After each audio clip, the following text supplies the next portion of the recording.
What if I told you that caring less might actually be the key to living more? Today, we're diving into The Subtle Art of Not Giving a Fuck by Mark Manson, a brutally honest, counterintuitive guide to living a better life. This book doesn't tell you to be happy all the time.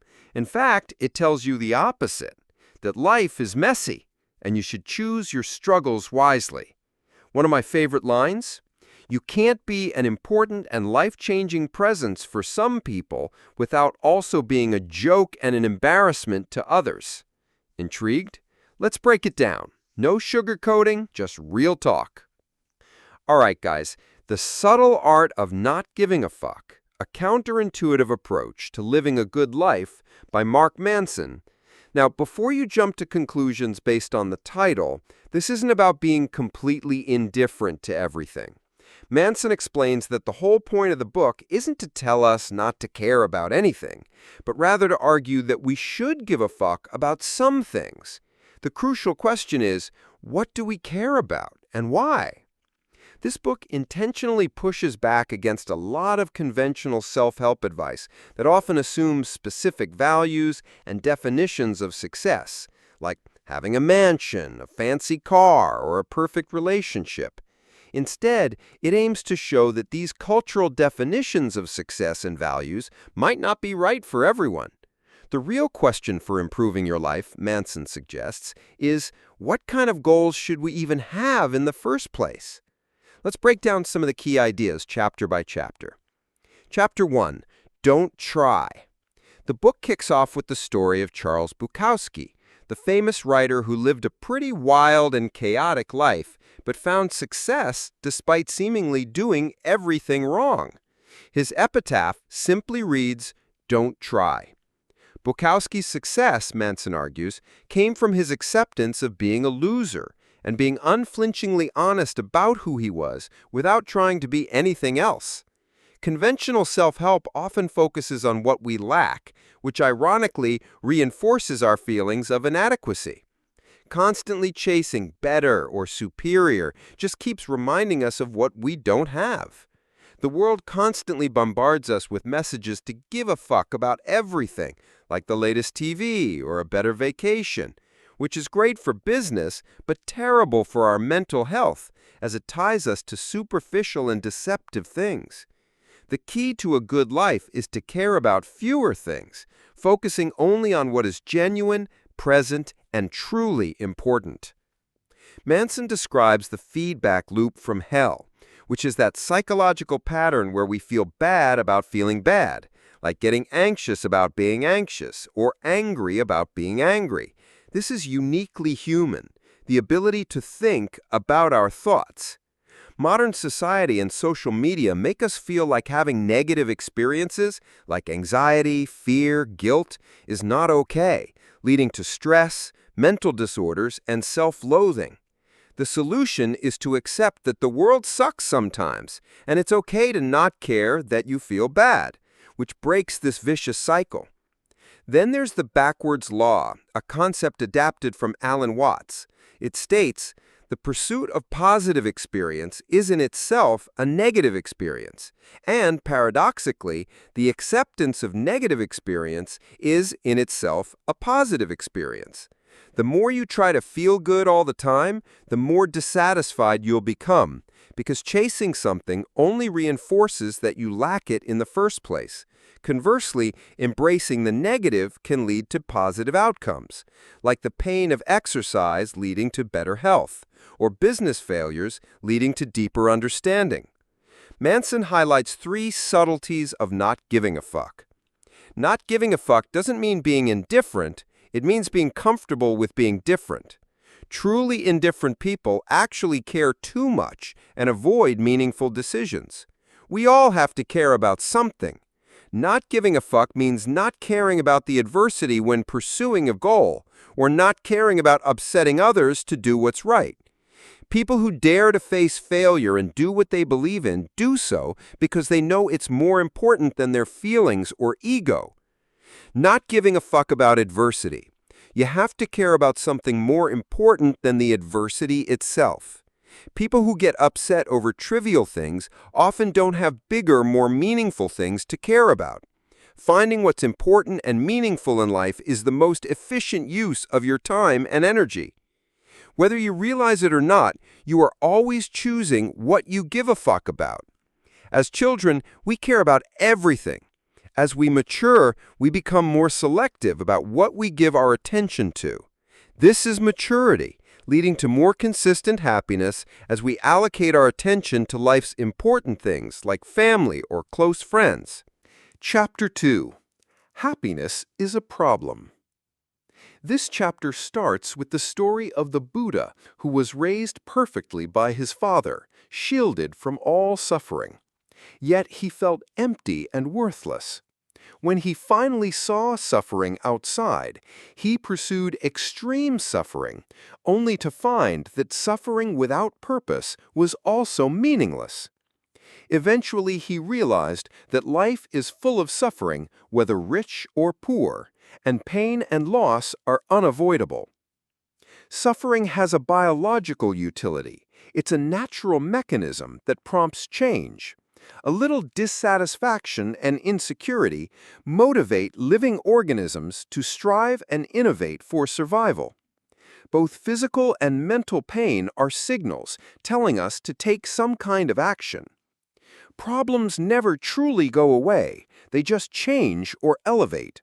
Even rich people have money problems, just on a different scale. We shouldn't wish for a life without problems, but rather for good problems. Happiness comes from solving problems. It's not a static state, but an activity that requires effort. Avoiding problems or pretending they don't exist will make you miserable. Feeling unable to solve problems also causes misery. Denial and blaming others are easy and feel good in the short term, but solving problems is hard and often feels bad. Many self-help books, Manson argues, often sell temporary highs rather than solving real problems, leading to addiction. He introduces the hedonic treadmill, the idea that we often work hard to change our life circumstances but don't feel much different afterward, like the boat example. Problems are cyclical, and everything comes with an inherent sacrifice. Choose your struggle is the key takeaway. The more interesting question is, what kind of pain do you want in your life? What are you willing to struggle for? This defines what your life will be. Happiness requires struggle. True satisfaction and meaning in life must be earned through choosing and managing our struggles. Manson gives his own example of dreaming of being a musician, but he only loved the outcome, being a rock star, not the process, practicing and dealing with the business side. He realized he didn't truly want it. Your identity is defined by what you're willing to struggle for, and happiness is in the climb itself. Chapter 3. You are not special. This chapter tells the story of Jimmy, a con artist with a deluded sense of self-worth, believing he deserved good things without effort. The self-esteem movement, Manson argues, failed because it measured value based on positive feelings. But true self-worth is measured by how a person feels about their negative aspects. Entitlement is feeling that you deserve happiness without sacrificing for it. Entitled people want to feel good about themselves all the time, even at the expense of others, leading to self-absorption. Entitlement is a failed strategy, just a temporary high, not genuine happiness. Entitlement comes in two forms, grandiosity versus victimhood, both leading to similar self-absorbed behaviors. For example, Manson's own teenage experience, affected by family violence, led to entitlement in relationships, chasing women for self-validation. The deeper the pain, the more helpless one feels, and the more entitled they become to compensate. No one's problems are unique. Millions of people have faced the exact same issues as you. Realizing your problems aren't special in their severity or pain is the most crucial first step to solving them. The culture of exceptionalism, driven by social media and consumerism, makes people feel they have to be special. The overwhelming extreme information in media makes us feel insecure and hopeless because most of us are simply average. Being average has become the new standard of failure. Accepting averageness.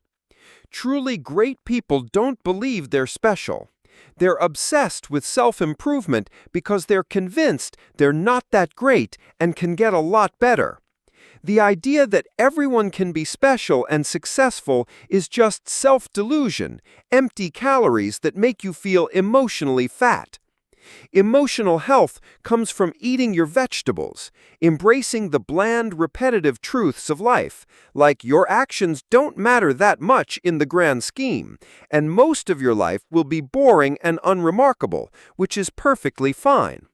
This will make you feel more powerful and alive, relieve the pressure of having to be extraordinary, and allow you to appreciate life's fundamental experiences, like friendship, creation, and helping others, which are ordinary but truly important.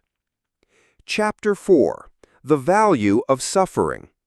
This chapter shifts towards the crucial topic of values, what's worth fighting for, sacrificing for. It tells the story of Hiro Onoda, a Japanese soldier who continued fighting World War II for 27 years after it ended because he was ordered never to surrender. Despite his discipline and motivation, he had the wrong goals or values, which caused him immense suffering. Onoda's return to Japan made him realize his struggle was meaningless, which pained him more than any bullet. The important question: if suffering is unavoidable, the question we should ask isn't, how do I stop suffering? But, what am I suffering for? For what purpose? Manson presents the self-awareness onion. Understanding our emotions. This makes me happy, or sad, or hopeful. Many people don't even get this basic level. Asking why we feel that way helps understand the true causes of overwhelming emotions and enables us to change them. Our personal values. Why do I consider this a success or failure? By what standards am I measuring myself? This level is the most important because our values determine the nature of our problems and the quality of our lives. Most people avoid this deep self-awareness, blaming others instead of looking at their own core values. Manson gives his own example of his misery when his brother didn't reply to texts or emails. His value was that siblings should have a good relationship, and he used regular contact as a metric. But then he shifted to mutual respect and trust as a better standard. Dave Mustaine, Megadeth, kicked out of the more famous band Metallica. Even though Megadeth became highly successful, Mustaine still felt like a failure because he measured his success by comparing himself to Metallica. Pete Best, the Beatles, kicked out of the Beatles and fell into depression, but as he matured, he reprioritized his values, focusing on family, marriage, and a simple life. He was happier than he would have been with the Beatles because he found meaning in the depth of life rather than superficial success. Shitty values. These create insolvable problems. Pleasure. An obsession with superficial pleasure leads to anxiety, emotional instability, and depression. Pleasure is merely an effect of happiness, not a cause. Material success. Beyond basic needs, the correlation between happiness and worldly success is almost non-existent. Always being right.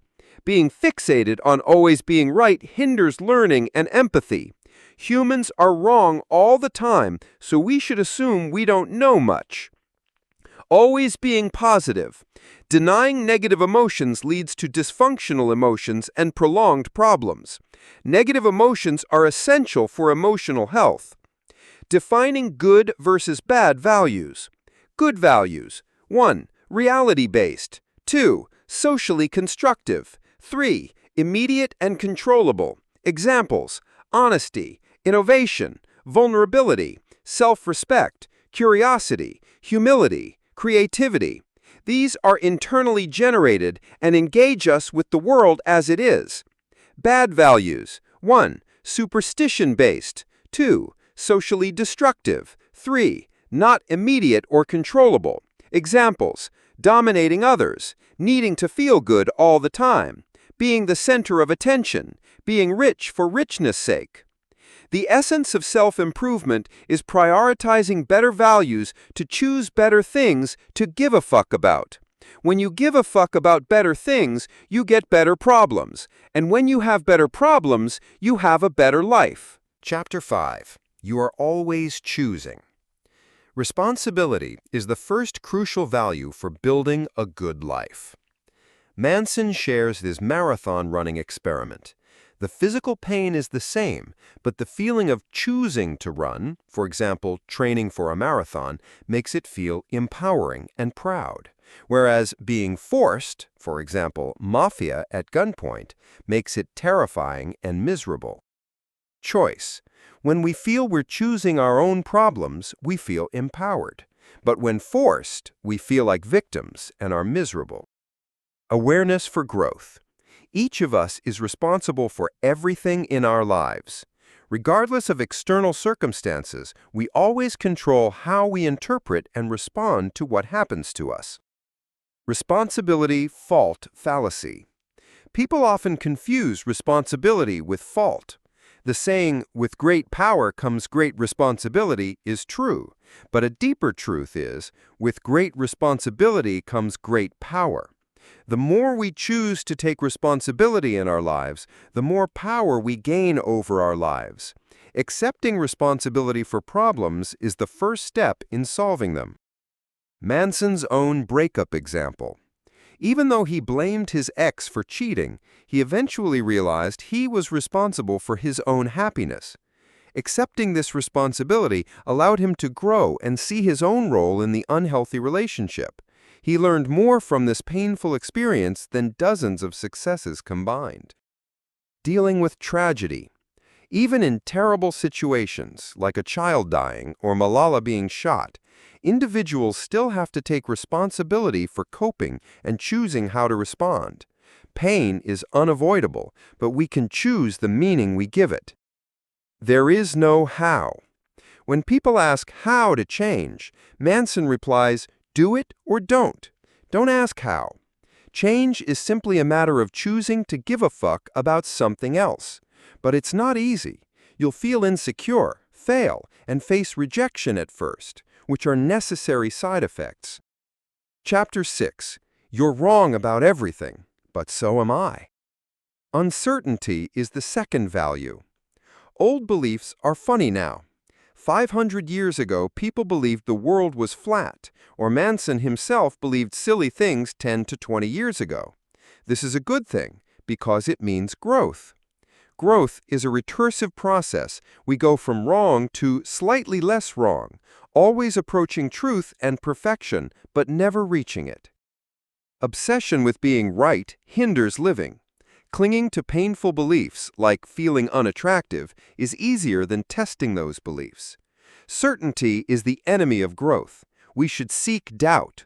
Admitting you're wrong opens the door to change and growth. Be careful what you believe. The false memory story of Meredith Moran, who created false memories of childhood sexual abuse, illustrates how our memories are unreliable and influenced by current values and experiences. The danger of pure certainty. Aaron, a stalker who pursued Manson, was certain she could cure humans of death and believed she was destined to be with him. This certainty prevented her from seeing her own dysfunctional values. The more you try to be certain about something, the more uncertain and insecure you'll feel. The more you embrace uncertainty and not knowing, the more comfortable you become with knowing you don't know. This is the foundation of all progress and growth. Manson's law of avoidance. The more something threatens your identity, the more you will avoid it.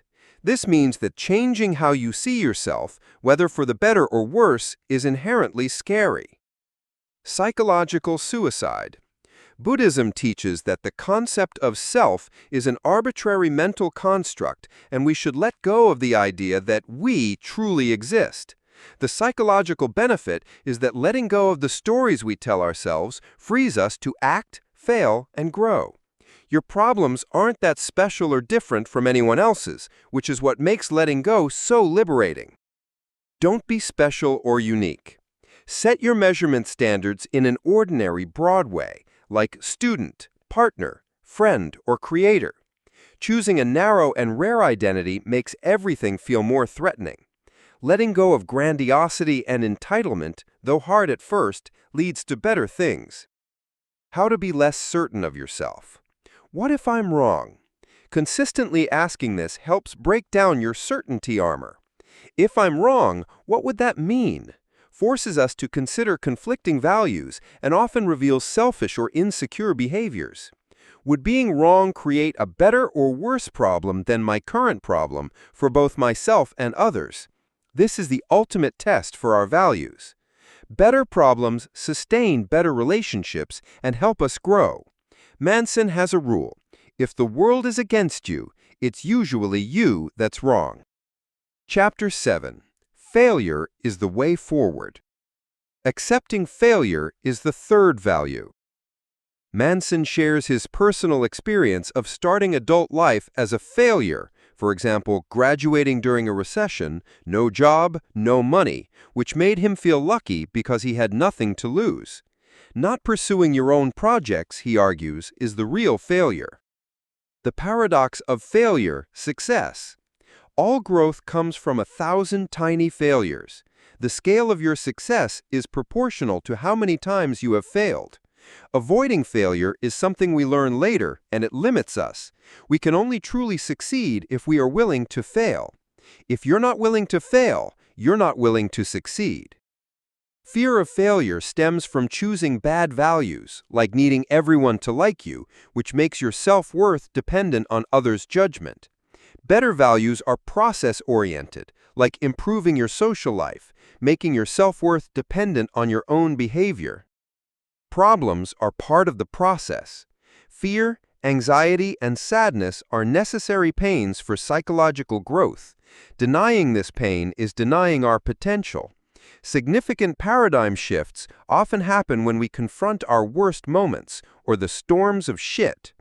Pain is part of the process, and it's important to feel it. The VCR question. A seemingly complex question from the inside, like how to quit med school, looks simple from the outside. The problem is the hidden pain, like the fear of hurting parents. Learn to tolerate the pain you choose. Appreciate it, celebrate it, welcome it, and then act despite the pain. Life is about not knowing and just doing it anyway. The do something principle. If you're stuck and don't know what to do, just do something, even if you don't know what to do. The answer will follow. Old motivation cycle. Inspiration, motivation, action. New motivation cycle. Action, inspiration, motivation. If you lack motivation, just do something small and use the reaction to that action as motivation. For example, Manson forced himself to design a website header, then had the energy to do the rest. One writer wrote 200 shitty words a day, which prompted him to write more. When the standard of success is just doing something, failure doesn't matter. We become free to fail, and that failure propels us forward. This principle helps us embrace new values. Chapter 8. The importance of saying no. Rejection is the fourth value. Manson talks about his digital nomad lifestyle, which initially seemed to offer complete freedom, but deep down stemmed from commitment issues. He realized that perfect freedom is meaningless in itself. Without deeper meaning, it's nothing. Meaning in life only comes when we reject other options, diminish our freedom, and choose to commit to a particular place, belief, or person. Russian culture example. The straightforward honesty of Russians, though initially jarring, gave Manson a true sense of freedom to express thoughts and emotions without fear of consequences. Experiencing different cultural values makes us reevaluate what we once thought was normal in our own lives. Saying no makes your life better. We need to reject something, otherwise we have no standing and life becomes meaningless. Avoiding rejection gives short-term pleasure but leaves us aimless long-term. Truly appreciating something comes from limiting yourself to it. Investing in a relationship, hobby, or single career for decades requires rejecting other options. Choosing one value requires rejecting others. Rejection is necessary and crucial for maintaining our values and identity. If we reject nothing, we essentially have no self. Boundaries. Essential for healthy relationships. They define where each person's responsibility for problems lies. Unhealthy relationships try to solve each other's problems to feel good about themselves, while healthy ones involve each party solving their own problems to feel good about each other. Help and support should be voluntary, not due to obligation or entitlement. Building trust requires conflict. Manson shares that he tells his wife she looks bad sometimes because honesty is more important than always making her feel good. Without conflict, there is no trust. Conflict is necessary to maintain healthy relationships. Freedom through commitment. Consumer culture encourages us to want more, but more isn't always better. The paradox of choice, more options lead to less satisfaction. Avoiding commitment to keep options open prevents deep experiences. True profound experiences come from serious investment in one thing over a long time. Manson committed to writing books, marrying one woman, and building real friendships, finding freedom in commitment. Commitment frees us because it eliminates the insignificant. Chapter 9. And then you die. Contemplating death is the final value. The death of Josh, Manson's close friend at age 19, was a profoundly life-altering experience. It made him realize that if there's no reason to do anything, there's also no reason not to do anything. He stopped avoiding pain and discomfort and started living fully. Josh's death made him responsible, curious, and hardworking. Death scares us, so we avoid thinking about it. But death is the light by which all of life's meaning is measured. Without death, everything would be meaningless. Ernest Becker's denial of death theory. Humans are the only animals capable of abstractly thinking about themselves, leading to death anxiety, the dread of realizing unavoidable death. We have a physical self, which can die, and a conceptual self, our identity.